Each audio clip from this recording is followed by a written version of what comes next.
de las elecciones, de la primera vuelta electoral, aún siguen siendo materia de análisis, pero no solamente eso, sino y sobre todo de discusiones sumamente polarizantes que la verdad es que nos suman en este momento, porque la segunda vuelta nos obliga a ir a votar entre dos candidatos que tienen muchas resistencias y que generan temor. Estamos hablando, por diferentes razones, de Keiko Fujimori y de Pedro Castillo. Nosotros dijimos aquí en Día D la semana pasada, sí, ambos candidatos tienen cosas por responder, generan rechazos y adherencias, pero para aquellos que están pensando que el voto en blanco es una salida y que las elecciones en segunda vuelta podrían caerse, esta noche les digo, eso no va a ocurrir. Y lo peor que podría pasar es que ese voto en blanco que tú crees que podría salvarte terminaría favoreciendo al candidato que más rechazo te genere. Ya las fichas en el tablero político han empezado a moverse. Mario Vargas Llosa ayer públicamente ha salido a decir, pese a que históricamente es una figura internacional opuesta y dura crítica al fujimorismo, ha salido a decir, hay que votar por Keiko Fujimori porque es el mal menor. Rafael López Aliaga, que quedó tercero en la primera vuelta, ha dejado en libertad a la militancia de su partido, pero ha dicho, jamás respaldaría a Pedro Castillo por las mismas razones que el Nobel.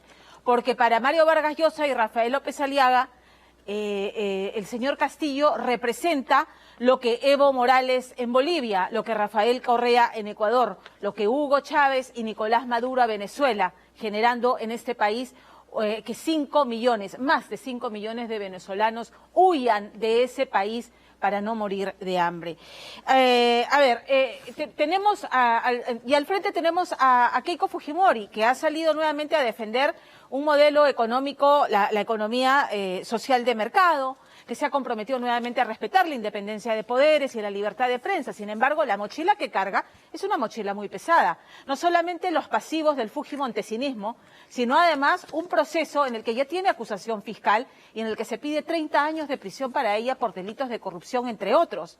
Y, por supuesto, lideró la bancada que en estos últimos 5 años se dedicó a torpedear a Pedro Pablo Kuczynski y a Martín Vizcarra. Las cosas como son, y de eso se trata esta noche el reportaje de Fernando Díaz, de poner sobre la mesa, porque finalmente que tenemos que ir a votar, y que tenemos que ir a votar por uno de estos dos candidatos, y que lo que hay que ponderar es qué compromisos asumen, pero además cuál es el plan más viable que permita navegar en el Perú frente a una pandemia y a la crisis económica, y de escuchar atentamente a una mayoría de peruanos que con estas elecciones le está diciendo a la clase política, ¿sabes qué?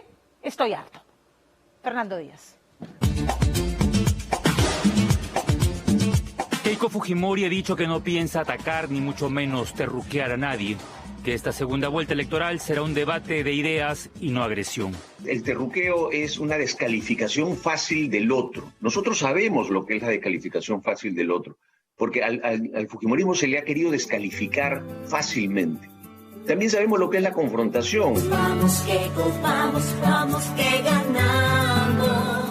Un fondo musical esperanzador acompaña la primera conferencia de prensa de la candidata del fujimorismo, que ha conseguido a las justas un famélico 13,36%. Más de 1.800.000 peruanos han votado por ella, colocándola en la segunda vuelta junto al profesor cajamarquino Pedro Castillo, que con apenas 19% ya muestra un perfil arisco con la prensa. Un poco incómodo porque lo que yo declaro lo tergiversa la persona que está ya en la pantalla. Y si siguen así, yo no voy a, y me voy a limitar a dar declaraciones. El lápiz de Castillo no está dispuesto a firmar ninguna hoja de ruta. Lo que tenemos que hacer es ser muy fríos, muy serenos, leer el plan de gobierno de Perú Libre, escuchar con atención al señor Castillo, escuchar a Vladimir Cerrón y sacar nuestras conclusiones. La melodía al estilo de Fábrica de Sueños musicaliza el tercer intento de la hija de Alberto Fujimori, una investigada por lavado de activos que sueña convertirse en presidenta del Perú. Mientras que en el otro extremo se oyen los tambores de guerra de un radical de izquierda que propone en su plan de gobierno devolvernos a los tiempos de la estatización. En esa época de Velasco yo recuerdo que mi mamá había veda. 15 días trabajaba y 15 días no. ¿Y qué había, señores? Recuerda, Pedro Castillo, había mafia. Porque para trabajar se hacían bolsas. Bolsa para el capitán, bolsa para la policía, bolsa para la municipalidad. O sea, Todo era coima. De cada 100 soles, los 70 soles que se lleva... ¿De cada 100 soles de qué? ¿De renta? ¿De utilidad? De la utilidad. De cada 100 soles de la riqueza que se saca de la minería. ¿De la venta, dice usted? Claro, de la venta. Ya, pero eso no es utilidad, pues, profesor. Es preocupante. Eso no es una propuesta que esté estudiada, es una propuesta que se siente reaccionaria.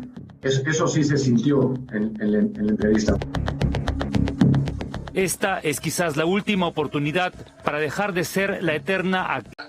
Para poderlo sacar, además de la conflictividad social, es precisamente un voto que podríamos llamar por momentos de protesta, pero un voto también de representación. En medio de ambos polos irreconciliables están los millones de peruanos que a una semana de la primera vuelta continúan en shock con el resultado, pues no quieren a ninguno de los dos. Lo que sucede es que por muchos años hemos tenido medido el antivoto de Keiko Fujimori. Lo que no tenemos tan medido es el antivoto de Pedro Castillo.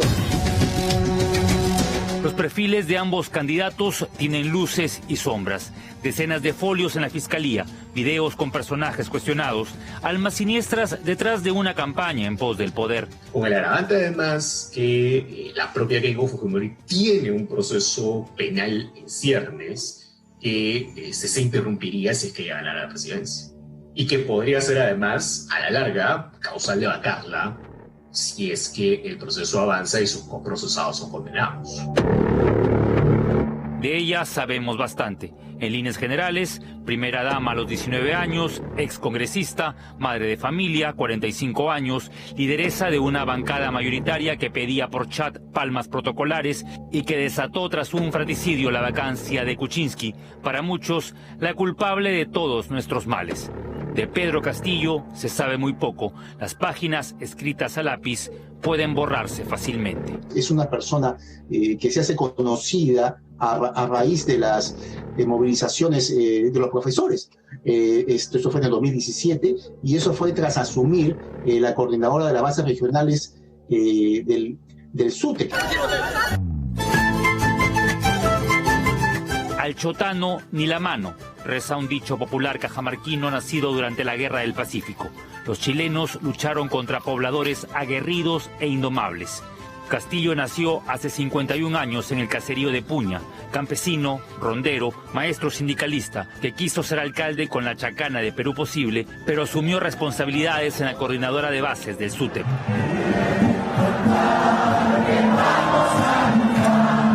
Y Pedro Castillo, que era el segundo dirigente de esta organización, es quien finalmente asume el liderazgo en el año 2017. De eso hay que subir fotos, hay imágenes allí en las que se puede ver pues, a Pedro Castillo sentado ahí y compartiendo ahí debate y posiciones políticas con Lucio Cayo Cayata y otros miembros del Movadef. Se ha dicho de él que no tendría reparo alguno en sentarse a negociar con el mismísimo diablo. Ya lo hizo antes con el fujimorista Héctor Becerril y con el condenado Vladimir Cerrón, el ex gobernador de Junín, detrás de esta candidatura, según el director de la ONG Huayna Cuna. En esa campaña pues hay gente de todas las corrientes ideológicas de izquierda y todas las corrientes marxistas, ¿no? Hay chavistas. Vladimir Cerrón ha deslindado cualquier vínculo con el terrorismo. En Perú Libre, sus líderes y aliados han sido víctimas de una persecución judicial sin precedentes. Pero ahí están los videos de Castillo reunido con gente del Movadef y la investigación de la DIRCOTE a los virtuales congresistas de Perú Libre, Guillermo Bermejo Rojas y Nibardo Tello Montes, miembros del CONARE SUTEP, presuntamente vinculados a Movadef. Sin embargo, el llamado terruqueo hacia el candidato de lápiz podría resultar inocuo para los jóvenes que no vivieron el terror de Sendero. A esa generación más les asusta la idea de ser Venezuela. El tema del terruqueo no es algo que necesariamente esté en la cabeza de los jóvenes. Entonces digamos que hay las alusiones a Venezuela, a Chávez, a la situación venezolana en general, creo que van a ser los puntos de ataque más que el terruqueo, ¿no? Tratando de conectar a Castillo con un modelo de ese tipo. Vayamos entonces al plan económico de Castillo. Economía popular de mercados, prohibición de monopolios, revisión de tratados de libre comercio y eliminación de la AFP. Perú Libre apuesta por un cambio total en la política fiscal y tributaria. Diego Acuña, del canal digital UCI Noticias, ha sido uno de los pocos que pudo entrevistar a Castillo en la campaña. De cada 100 soles, los 70 soles que se lleva... ¿De cada 100 soles de qué? ¿De renta? ¿De utilidad? De la utilidad, de la riqueza que se saca de la minería. De la venta, dice usted. Claro, de la venta. Ya, pero eso no es utilidad, pues, profesor. Es una propuesta que la sientes que no ha sido estudiada realmente fríamente, con especialistas, con técnicos, que no hay una consideración, ojalá si es que llegara al poder el candidato Castillo, tenga bien moderarse de algún modo y escuche, ¿no?, a algún experto en la materia. El triunfo en las urnas de Pedro Castillo estuvo en las poblaciones cercanas a 10 yacimientos mineros, ahí donde las fauces de la corrupción instalaron la pobreza y el atraso, y no precisamente por culpa de la empresa minera, que entrega millones de dólares al Estado. Algo que nos dice Perú Libre, en los últimos 20 años, cada vez más dinero ha sido entregado a las provincias. Y la pregunta es, ¿cuál ha sido el resultado? El resultado ha sido más corrupción en las provincias, más gobernadores regionales en la cárcel o procesados y más alcaldes en procesos de corrupción. Corrupción, obstruccionismo y blindaje forman parte de esa pesada mochila que la candidatura de Keiko Fujimori todavía lleva a cuestas. Lejanos están los tiempos en que conseguía más de 30 o 40% de los votos. Ni el señor Castillo ni nosotros tenemos una mayoría, no hay una mayoría, eso también se expresa en el Congreso. Esto de creer que es el voto del pueblo o que uno representa por el voto del pueblo no es correcto. Nuestro pueblo lo que nos ha dicho es: un momento, reflexionen, no le vamos a dar la mayoría a nadie. Lleva más de una década mordiendo el polvo de la derrota electoral. Estuvo más de un año en la cárcel inmersa en una acusación fiscal que pide 30 años de prisión por lavado, obstrucción de la justicia y liderar presuntamente una organización criminal. Sus rivales políticos dicen que no busca la presidencia, sino la inmunidad. De ninguna manera vamos a apoyar a la señora Fujimori. La señora Fujimori tiene una acusación de 30 años por corrupción. La señora Fujimori significa cuellos blancos, y Nostroza Chávarri, blindaje a corruptos y mafiosos. ¿Cómo vas a apostar por eso? Deberá ahora hilar fino y buscar alianzas con De Soto y López Aliaga y convencerlos que ha cambiado. Los gestos, las actitudes, los entornos juegan un papel fundamental, más que los asuntos programáticos. El plan de gobierno de Keiko Fujimori incluye una economía social de mercado, generación de empleo, minería responsable y reactivación económica a través de las MIPES. El otro gran reactivador de la economía es la pequeña, mediana y microempresa, que es el gran empleador en nuestro país. Y allí tenemos todo un plan para que la pequeña y microempresa pueda recuperarse rápidamente. Con esto logramos empleo. Si indultará o no a Alberto Fujimori, será siempre el talón de Aquiles, y ese es un tema que debería estar fuera de la agenda. Sin embargo, si de liberaciones se trata, Castillo ya dijo que abrirá las rejas a Antauro Humala. Pero hay temas más importantes que ninguno de los dos candidatos ha explicado del todo. De hecho, una variable que no hemos contemplado en todo lo que hemos conversado es el tema de la salud. Y finalmente, Castillo no ha elaborado mucho sobre el tema. De hecho, ha hecho mítines que claramente violan cualquier norma sanitaria. Y del otro lado, la propuesta de Keiko Fujimori es básicamente abrir todo, y uno se pregunta, ya, ¿y el control de aforos y el seguimiento y cómo lo vas a hacer?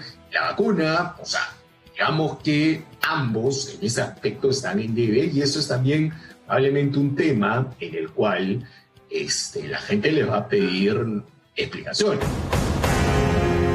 Si algo conseguirá esta segunda vuelta es poner a un gran porcentaje de la población en una encrucijada de tener que decidir y quizás traicionar su propia escala de valores éticos y morales. Frente a la amenaza de hambre, de pérdida sustancial de recursos y de percepción de inviabilidad en el país, lo que parecía inaceptable y aborrecible, ahora parece una esperanza. ¿Qué pasará con aquellos que dijeron Fujimori nunca más? Somos una cultura con marcadas tendencias colectivistas que en buen castellano y en este contexto quiere decir que nos importa mucho lo que los demás digan de nosotros. Y esto genera una sociedad de doble moral, en la cual no somos muy directos para decir las cosas, y esto también puede tener un correlato en las elecciones que ni al encuestador. El cambio hacia un modelo económico que tiene evidencias de atraso aterroriza y no hay que irse hasta Venezuela. Basta escucharlos en las calles de Lima. Ya nosotros venimos de sufrir la pesadilla de Venezuela. Y el consejo que yo le daría hoy en día a cualquier peruano, como lo he hecho estos días, es que tomen conciencia para el voto que viene. De otro lado, están en juego los valores democráticos, la manipulación del poder, las malas artes desplegadas por ella cuando tuvo la mayoría. Faltan más de 50 días para la segunda vuelta y muchos quisieran, si fuera posible, votar mañana mismo. Al mal paso, darle prisa, le llaman.